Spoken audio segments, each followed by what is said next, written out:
it was always a message of hope that he would do something to change that. And what we've seen from Mr. Carney, again, is like running up the word count, lots of speeches, and no outcomes for any of those people. Gang, what's up? Aaron here, Canadian Looney, Deputy Leader of the Conservative Party. Melissa Lantsman is not looking forward to having to put David Cochrane, the CBC cockroach fake hack journalist, in his place. He's relentlessly pushing the liberal propaganda machine forward. Melissa Lantsman won't be having any of that. She's going to put this loser in his place. Let's take a peek.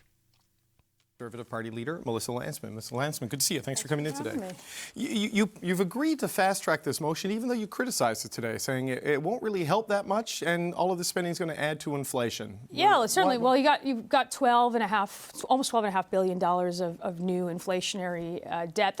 That's after a budget was just put on the table. This is unaccounted for spending. So there's no doubt that that's going to have an impact on the rising cost of everything, as more spending always does. But so why vote for inflation then? So the criticism here is that this is the exact same thing. It was that same finance minister when he was industry minister just 3 years ago, made the same announcement. He summoned grocery store CEOs. He told everybody that he would increase competition and the grocery prices would stabilize. And that didn't happen. In fact, we have the highest grocery inflation in the G7. We have 2.2 million people using a food bank in a single month. So we're not going to stand in the way of the minimal relief that hungry people will get. But we're not enthusiastic about it. Again, we're not going to stand in the way. But if the bigger consequence is, as you say, this is a deficit spending initiative, and it is the deficit, the Conservatives hold, that is driving food inflation, how can you vote for inflation when you've criticized this for years? Here's the thing. If somebody gave you a $10 coupon when you walked into the grocery store, would you not take it? Yeah. Of course you would. But that doesn't really get to the crux of the problem, and it doesn't really do much for most people, who, by the way, won't get this, on a $300 grocery tab. Our suggestion is to do this and bring forward the solutions that we've talked about. Getting rid of the industrial carbon tax, the excessive food packaging taxes that end up about $1 billion, which is passed down to the consumer, the fuel standard, which is 17 cents a liter on gas. Those things would actually reduce and reduce spending. But, there's a lot of economic analysis, and I'm looking at a report here from the TD Bank talking about why food inflation is higher here versus the United States. And there's a bunch of issues on specific things, like meat is being affected by a drought from like 4 or 5 years ago. But the U.S. grows most of its own fruit and vegetables. We import more than half of our fruits and vegetables from the U.S. So the weak Canadian dollar, buying in U.S., selling in Canadian, these are reasons why it's higher here rather than deficit spending. It doesn't account for why our food inflation is the highest. There are lots of other countries in the G7 that import much of their food, and we're 2 times higher. Japan's is higher than ours, and the UK is we're the highest. Our inflation growth is the highest in the G7 right now. So.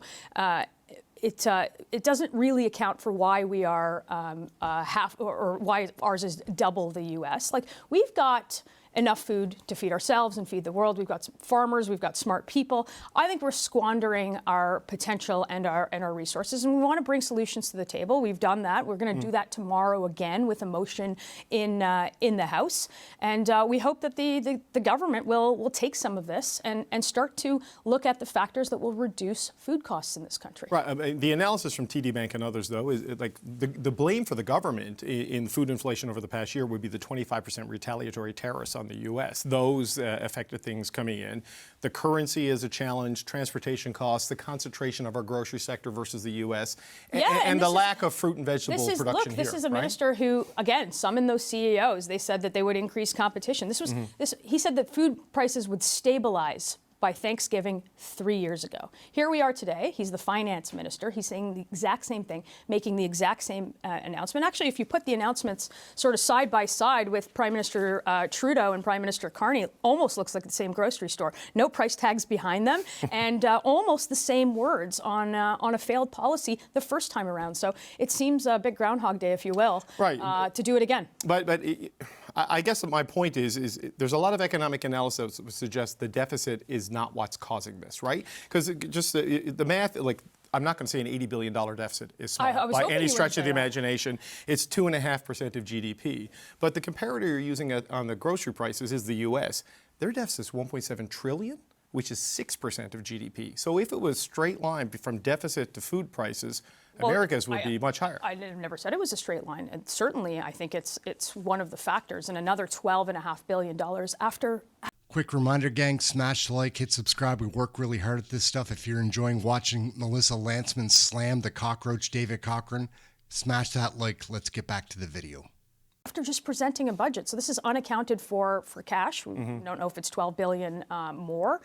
We don't know where that $12 billion comes from, but it is things like the packaging tax. It is things like a fuel standard. You just talked about transportation costs. It is things like an industrial carbon tax.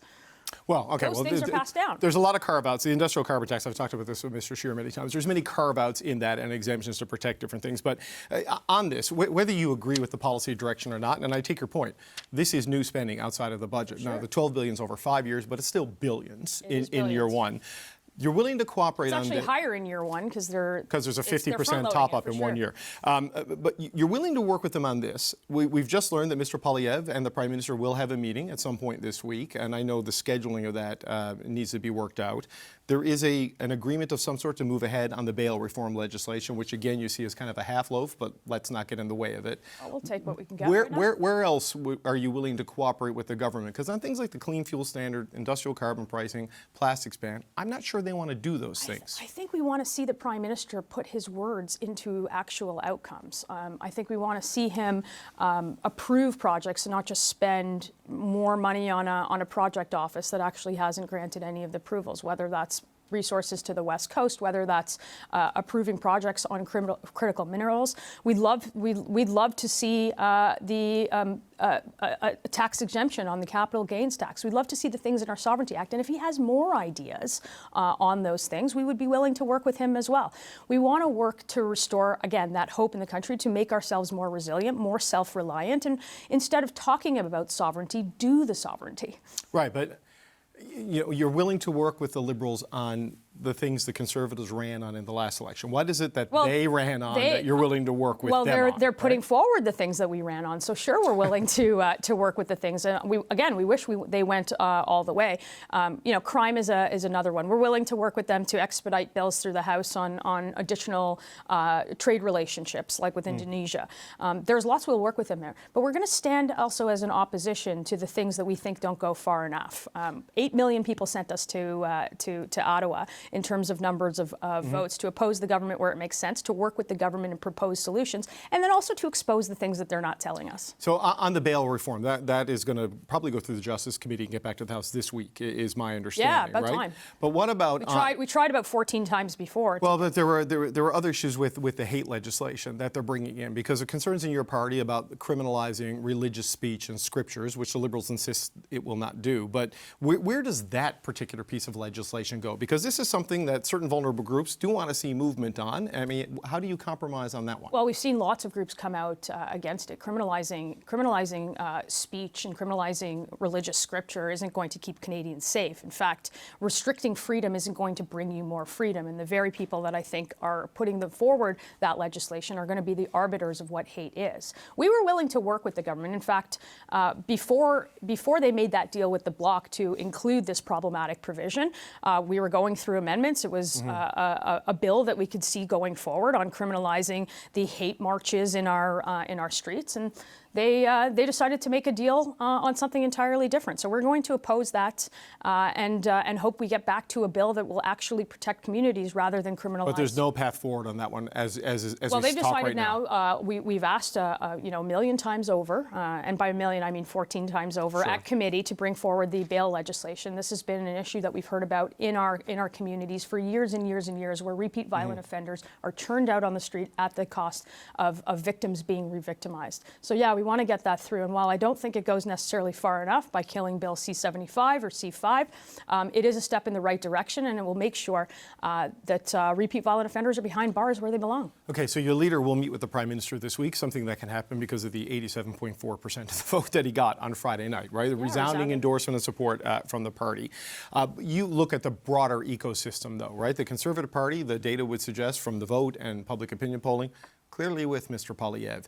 The accessible vote for Conservatives, despite the 8.1 million he got in the election.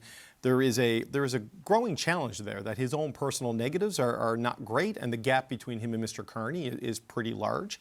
What does he need to do? What do you need to do as a party to get back to the point where the leader, who is going to have another chance at this, gets back to being competitive and viable with the Prime Minister? Well, look, I think our job is to go there to Parliament, first of all, to be the effective opposition and a government in waiting, provide hope to the millions of Canadians that sent us there, the young families that want a roof over their head, put affordable food on the table, the seniors who have worked their entire lives and are lining up at food banks, the victims of crime who see repeat violent offenders again churned out on the streets. That's who we're going to speak to. We're going to speak to those very issues that, by the way, have gotten worse and not better since the election. So that's what we'll continue to do, and we've got a great team to do it, including with Mr. Poilievre at the helm, who, again, got a resounding endorsement from our party, and we're excited to go forward. But the shift to hope, as was outlined in the signs that people were holding up Friday night in Calgary, from Canada is broken, is a pretty dramatic shift from Mr. Poilievre. Is that a recognition that the negativity and the pugilism style was just too much? Because that's what's showing up in some of the data. So I think hope was always, was always part of the message. All of those people that showed up at the rallies who, watched Mr. Poilievre in their cars when they had lost their homes or when they had lost their jobs, it was always a message of hope that he would do something to change that. And what we've seen from Mr. Carney, again, is like running up the word count, lots of speeches, and no outcomes for any of those people. So the hope was certainly always there, and it will continue to be there. And I'm not sure what you're suggesting, but I think what he told everybody is that he wasn't going to give up, and we're not going to give up on the millions of Canadians either. I fully didn't expect him to give up, and I wasn't suggesting that. It's just that it was a notable shift to a more positive tone and a more positive frame than we always see, not always see, but have consistently seen from Mr. Poilievre in the past. And this is what people who work for him were suggesting we should pay attention to. Yeah, look, I've seen iterations of Pierre, and the one thing that's been consistent is that he listens to people, and he takes that advice, both from people that work for him and people on the ground, the ones that show up, the ones that wait in 3-hour lineups to just have a word with him to say, things aren't going well for me. He listens to that, takes the advice, and then we create policy as a team around it to fix it. One last thing. Your party has pointed to the separatist movements in Quebec and in Alberta as something that is maybe a Liberal problem, a Liberal creation, and certainly something for the Liberals to address. But national unity, all national leaders need to address that. I mean, obviously the Prime Minister can't outsource it, but there is a role for you, Mr. Poilievre, the Conservative Party. I mean, how do you, as a party and a caucus, plan to approach these challenges? Well, as a party, I don't think you can alienate Alberta in terms of its resource sector. I don't think you can alienate Quebec in terms of its provincial autonomy. Actually, both of those things are right. And what we are saying is that these crises come up to a boiling level when there's a Liberal government in town. And that's just the reality of what's happening. And we understand all of that. We understand the feeling on the ground from those in Quebec and those in Alberta. But the answer to separation is to create a more resilient, more reliant, more sovereign country that benefits everybody. Right, but the Bloc and the Reform Party were founded and created when Brian Mulroney was Prime Minister. Like it is part of a continuum in the country, regional alienation. Well, we're right? seeing that alienation take hold in protests in the streets with actual movements coming forward, and it happens when there's a Liberal Prime Minister. That's just the fact. Okay. Conservative Deputy Leader, Melissa Lantsman, appreciate the time. Thanks for coming in. We'll wrap it up right there, gang. Aaron Canadian Looney, get your Canadian federal politics right here. If you enjoy watching Melissa Lantsman and the other Conservatives trounce the legacy media, this is a reason that you'll want to subscribe to this channel. Aaron Canadian Looney, thank you for watching this video. Ciao for now. We'll catch you in the next one. We're out, folks.